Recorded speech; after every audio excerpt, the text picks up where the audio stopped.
Well, let's now go live to Moscow on the Hub to speak to Tina Kandelaki. She's a television presenter, a leader of one of many organizations which observed yesterday's election. Thanks for joining me. I know it's bitterly cold there tonight and there are some protesters out on the street. Why are you so convinced by this election when we're hearing from observer groups like that there were, quote, serious irregularities, Tina? Hello, Nick. Really very cold here.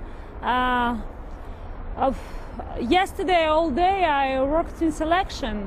Like you introduced me, I'm head of the corps, and we got 2,000 complaints. That's all that we got, and we still investigated.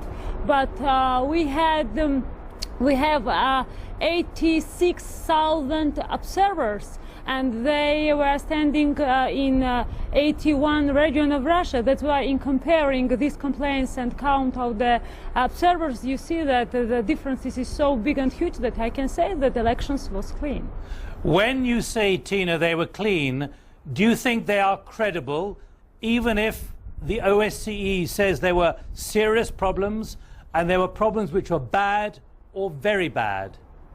You know, I heard about this, and I heard information that Golos gave. But, you know, for example, can I use example with Golos because it would be easy? They have something around 10,000 observers, and their complaints were something around 600, not more. We had much more, I mean 2,000. That's why, you know, why they are saying it's their position. 12 hours I was watching yesterday by all video cameras that we had in all polling stations.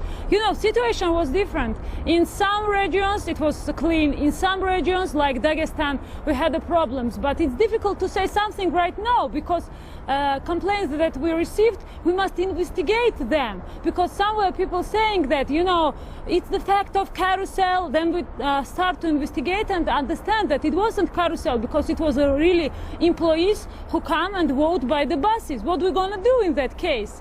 Tina, sometimes really factory can give them a buses. Tina, I'm talking to you from London here on BBC World News.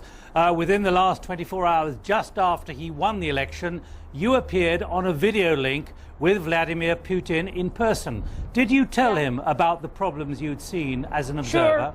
Of course, sure. I told him about complaints and I told him about all things that happens since 4th of March. But I told him another thing too, that it was first time in Russia when million people in that day were watching web and translation from elections. It was first of all in Russia, and I think that in all world, because it was the biggest reality show that I ever heard. And I told about this too, and it's the big chance, Nick, for the people who want to be involved in policy process to do everything what they can for clean elections, because it was, you know, 200,000 observers. We never had such a number of people who trying to observe the elections. It was really a very interesting example. And you know, all day people were connect with us by SMS, by emails, by phones, and told us about all complaints that happens, and we investigate them. Tina Kandelaki, thank you very much indeed. I know it's very cold there in Moscow. Thanks for joining me here on the Hub, and I should say that Thank you. You did, in the end, vote for Vladimir Putin yourself.